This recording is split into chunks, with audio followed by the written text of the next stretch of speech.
বিচারপতি আমরা দেখছি অন্যায় অবিচার করছে, কথা বলেন আছে না নাই?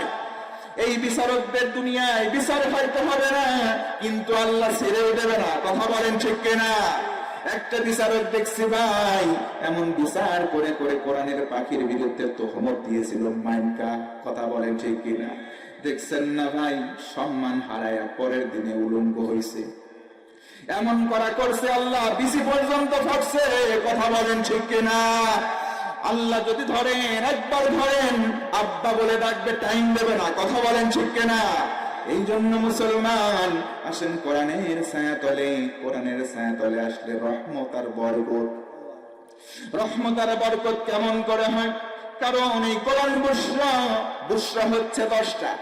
1 নম্বর হলো এই কোরআনটা পড়লেই সওয়াব হয়, জোর গলায় বলেন তো সুবহানাল্লাহ। 2 নম্বর হলো এই কোরআন শিখলে সওয়াব হয়। 3 নম্বর শিখাইলেও সওয়াব হয়। আজকে আমরা এই যে কোরআন শিখতে আসছি, আমরা যারা শিখাই, আল্লাহর হাবিব বলেন 2 মানুষ পৃথিবীর মধ্যে শ্রেষ্ঠ হয়ে যায়, জোরে বলেন সুবহানাল্লাহ। পৃথিবীতে কত মানুষ ভিআইপি আসলে ঘরে, ভিআইপি চেয়ার নিয়ে ঘরে, ভিআইপি গাড়িতে ঘরে, কিন্তু তারা আল্লাহর কাছে সম্মানিত হতেও পারে না, পারে। কিন্তু আল্লাহ রাসূল বলেন সম্মানিত তারা কোরআন শিখে যারা আর কোরআন শিখায় যারা। আল্লাহর হাবিব বলেন আল কুরআনু হুজ্জাতুল লাকা ওয়া আলাইক। এই কোরআন আল কারীম হয় তোমার পক্ষে থাকবে আর না হয় তোমার বিপক্ষে, কাল কিয়ামতের দিন সাক্ষী দেবে, জোরে বলেন আল্লাহু আকবার। এই কোরআন পক্ষে থাকবে না হয় বিপক্ষে থাকবেই, ঘোষণা কার? আরো জোরে বলেন কার? সুতরাং কোরআনের সঙ্গে বিরুদ্ধাচরণ করে যাবে না, কোরআনের সঙ্গে আমরা লেগে থাকবো, জোরে বলুন ইনশাআল্লাহ। এই কোরআন বুশরা, এই কোরআন রহমত হয়ে যাবে 10 কারণে। 1 নম্বর পড়লে সওয়াব, 2 নম্বর শিখলে সওয়াব, 3 নম্বর মানুষদেরকে শিখাইলে সওয়াব ও মুসলমান, 4 নম্বর কোরআনটা যদি কেউ শোনে তাও সওয়াব হয়, জোরে বলুন সুবহানাল্লাহ। এই কোরআন আল কারীম কেউ যদি শোনে, وَإِذَا قُرِئَ الْقُرْآنُ فَاسْتَمِعُوا لَهُ وَأَنصِتُوا لَعَلَّكُمْ تُرْحَمُونَ। আল্লাহ রাব্বুল আলামিন বলেন যখন কোরআন পড়া হয় তোমরা 2টা কন্ডিশন মানো। নাম্বার 1, 1 নম্বর চুপ করে বসে থাকো, 2 নম্বর মনোযোগ দিয়ে কোরআন শ্রবণ করো। এই 2টা কন্ডিশন যদি তোমরা মানো, আমার আল্লাহ বলেন গোলাম, তাহলে সম্ভবত আশা করা যায় আমার রহমতের দরজা খুলে দেব, সুবহানাল্লাহ। আমরাও কোরআন শুনবো, 2টা কন্ডিশন মনের মধ্যে, আবু বকরের মতো মন নিয়ে কোরআন শুনবো। কারণ মুসলমান সাবধান, এই কোরআন শোনার পরে আবু জেহেলের কিন্তু ঈমান বাড়ে নাই। কোরআন শোনার পরে আবু জেহেলের শয়তানি বাড়ছিল, কথা বলেন না কেন মুসলমান? এই কোরআন শোনার পর আবু বকরের ঈমান বাড়ছে। 5 নম্বর, এই কোরআন শোনাইলেও লাভ হয়। যদি বলেন কেমন করে?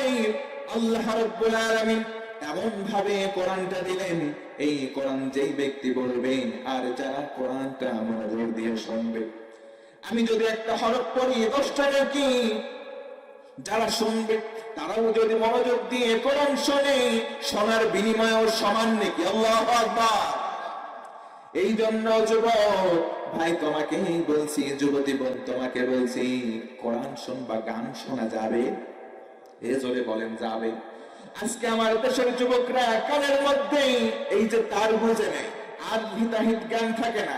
আবার দেখবেন অনেকে জিপ জিপ জিপ জিপ পাবজি গেম খেলে, কথা বলেন আছে না নাই?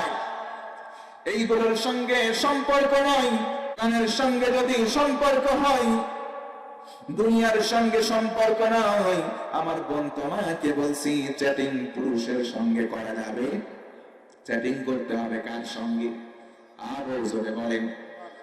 আমরা যদি প্রশ্ন করি, ও ভাই আল্লাহর সঙ্গে কেমনে চ্যাটিং করা যায়? আল্লাহর কোরআনের নাম হলো কালামুল্লাহ। কালামুল্লাহ মানে হলো আল্লাহর কথা।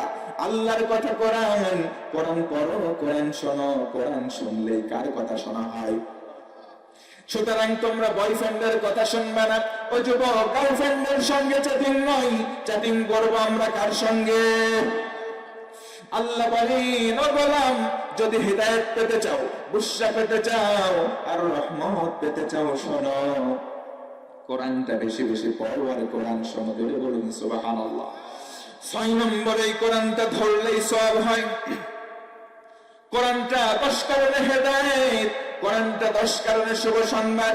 6 নম্বর কারণ হলো, কেউ যদি কোরআনটা স্পর্শ করে সঙ্গে সঙ্গে সওয়াব দেন কে? কোরআন ধরতে গেলে ওযু করার দরকার আছে না নাই? ইন্নাহু লাকুরআনুন কারীমুন ফি কিতাবিম মাকনুন লা ইয়ামাসসুহু ইল্লাল মুতাহহারুন।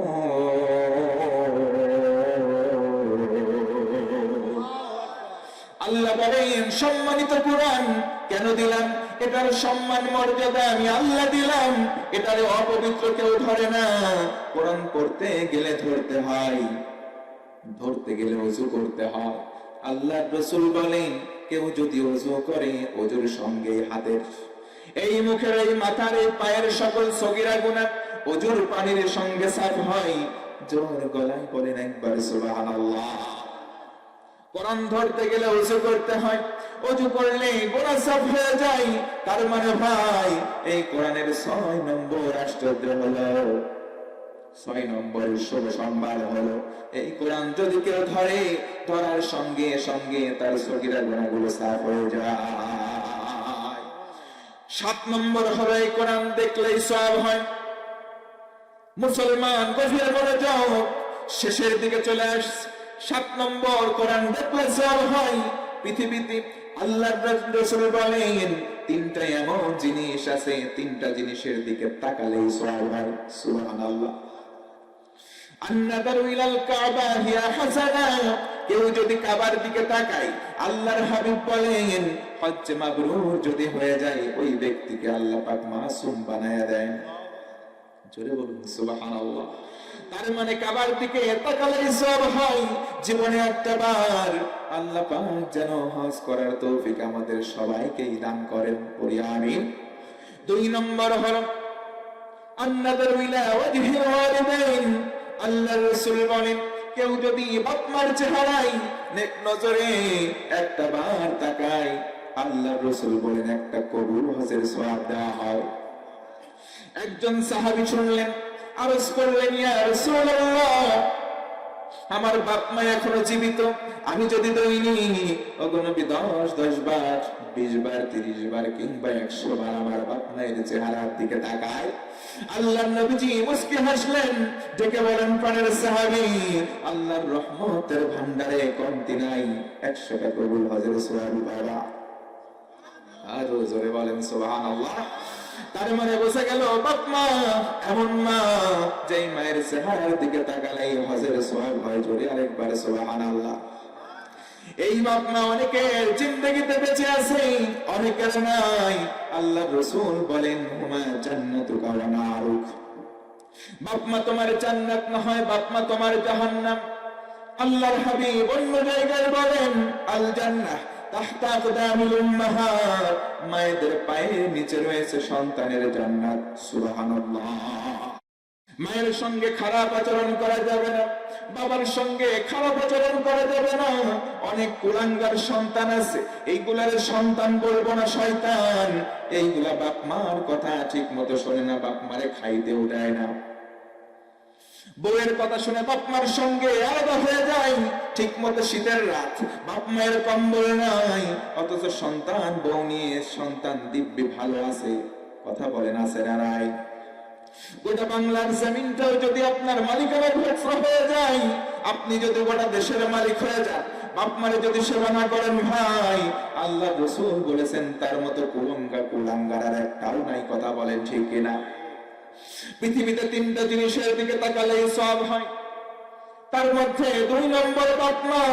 আমরা সবাই বাপ মার দিকে নেক নজর রাখবো।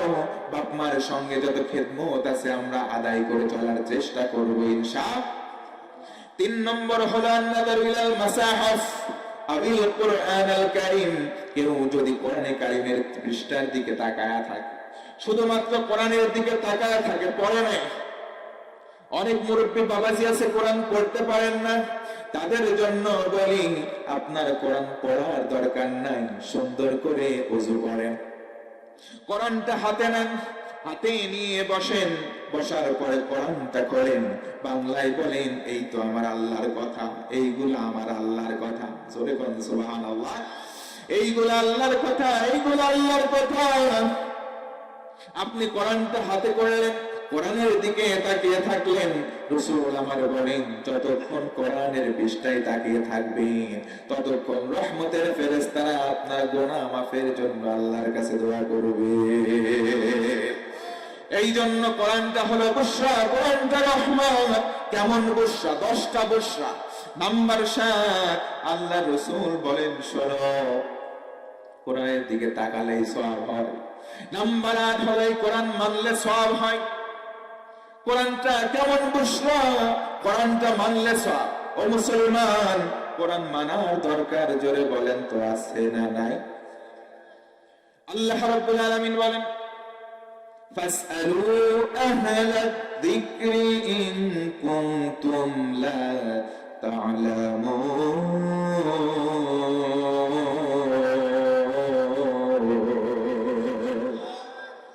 তোমরা যারা জানো না, যারা অজ্ঞ, যারা মূর্খ, যারা সমাজে বিজ্ঞ আছে, জ্ঞানবান আছে, তাদের কাছে যাও।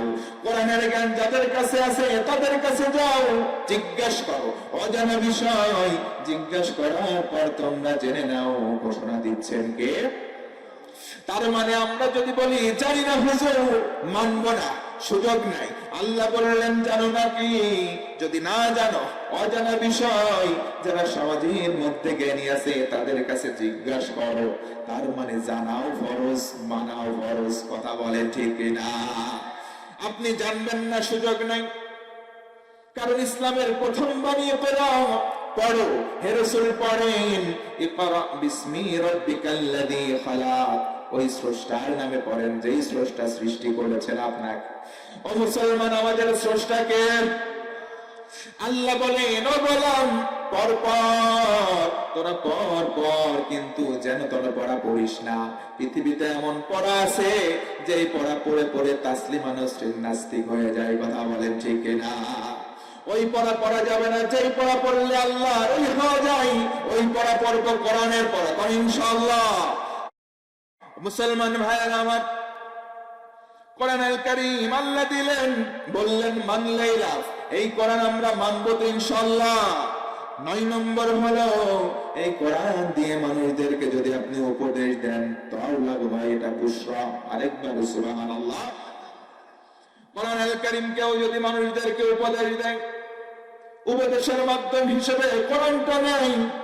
আল্লাহ রাসূল বলেন মান ক্বালা বিহি সাদাকা, কোরআন দিয়ে যে ব্যক্তি কথা বলে সে সত্যবাদী। সুবহানাল্লাহ। নাই কোরআন দিয়ে কথা যারা বলে তারা সত্যবাদী, রাসূল সার্টিফিকেট দিচ্ছেন। কেউ যদি কোরআন দিয়ে উপদেশ দেয়, আল্লাহ বলেন ওটাই হলো মুসলমানদের জন্য বুশরা, শুভ সংবাদ। জোরে বলুন সুবহানাল্লাহ। কষ্ট হলো কি ভাই? কষ্ট হয়। বুশরা শুভ সংবাদ, রহমত। কোরআন মানলে 10টা। জোরে বলেন কয়টা? সর্বশেষ 10 নম্বর। ও মুসলমান, এই কোরআন এতগুলো কথা শুনলাম, আল্লাহ বলেন কোরআনের শুভ সংবাদ 10 নম্বরটা মহাবিপদ সঙ্গে বলবো না, শেষ করে দেব। আল্লাহ রাব্বুল আলামিন বলেন লা তাকুলু লিমান ইয়াকতালু ফি সাবিলিল্লাহি আমওয়াত বাল আহয়াউন ওয়ালাকিন লা। আল্লাহ ডেকে ডেকে বলে হে গোলাম লা তাকুলু, আমরা বলো না লিমান ইয়াকতালু ফি সাবিলিল্লাহি আমওয়াত, আমি আল্লাহর রাস্তায় যারা জিহাদ করতে গিয়ে মারা যায়, যারা শাহাদাত বরণ করে, কোরআনের আন্দোলন করতে গিয়ে যারা জীবন দেয়, তাদেরকে তোমরা মৃত বলো না। ঘোষণা দিচ্ছেন কে? তার মানে ভাই 10 নম্বর বুশরা হলো কোরআন প্রচার করতে গিয়ে কোরআনের জন্য জীবন দিলেও সওয়াব। জোরে বলুন সুবহানাল্লাহ। আল্লাহ ভিন্ন আয়াতে বলেন, কোরআনের জন্য যারা জীবন দেয়, কোরআনের রাজ কায়েম করতে গিয়ে যারা জীবন দেয়, তারা কোনোদিন মরে না, তারা আমি আল্লাহর কাছে রিজিক পেতেই থাকে। জোরে বলুন সুবহানাল্লাহ। ও ভাই, জানতে চাই কোরআনের জন্য জীবন আমার দেশের মানুষ দেয় কি দেয় না? আরো জোরে বলেন, দেয় কি দেয় না? এই যে ভারতীয় আগ্রাসন চলমান, আমাদের দেশ আমরা শান্তিতে আছি, কিন্তু দাদা বাবুদের ঘুম নাই, কারণ বুবু আজকে যে ওদের হাতে নাই। কথা বলেন ঠিক কিনা? আজকে বুবু হাতে নাই, এই জন্য ওদের ঘুম নাই, এই জন্য আমরাও লাফালাফি করবো না। শুধু একটা কথা বলে দিতে চাই, আমরা ধর্মপ্রাণ মুসলমান, লালন করি কোরআন, বেশি লাফালাফি করবা না। যদি একবার লাফ দিয়ে আসার পায় তারা করো, কাশি হাতে আছে, আগা কেটে দেব। আমার মুসলমান ভাইরা, কোরআনের জন্য নিবেদিত হব, কোরআনের জন্য প্রয়োজনে জীবন দিতেও রাজি হব, বাতিলের কাছে মাথা নত করব না, ইনশাআল্লাহ। বলেন, আরো জোরে বলেন ইনশাআল্লাহ। কোরআনের জন্য যারা জীবন দেন, কোরআনের কর্মী যারা জীবন দিল, তারা কোনোদিন মরে না। আল্লাহর ঘোষণা ভাই, দেখবেন কোরআনের জন্য আমৃত্যু যারা পরিশ্রম করে গেছে, তাদের নাম নেওয়ার সঙ্গে সঙ্গে কলিজায় মহাব্বত পয়দা হয়। কথা বলেন ঠিক কিনা? যারা কোরআনের রাজ কায়েম করে গিয়েছে, কোরআনের জন্য নিজের জীবন উৎসর্গ করেছে, তাদের নাম যখন আমাদের সামনে আসে, অনেকের নাম শুনলে চোখ দিয়ে পানিও চলে আসে, দোয়া আসে। কথা বলেন ঠিক কিনা? কিন্তু তাদের বিরুদ্ধাচরণ যারা করেছে, তাদের নাম আমাদের সামনে আসলে আমরা গালি চলে আসে অজান্তে। কথা বলেন ঠিক কিনা? এই জন্য আমার আল্লাহ বলেন, বুশরা লিল মুসলিমিন, কোরআন হলো মুসলমানদের জন্য বুশরা। বুশরা মানে শুভ সংবাদ। 10 নম্বর শুভ সংবাদ, এই কোরআনের জন্য মরলেও সওয়াব হয়। উঁচু গলায় একবার বলেন আল্লাহু আকবার।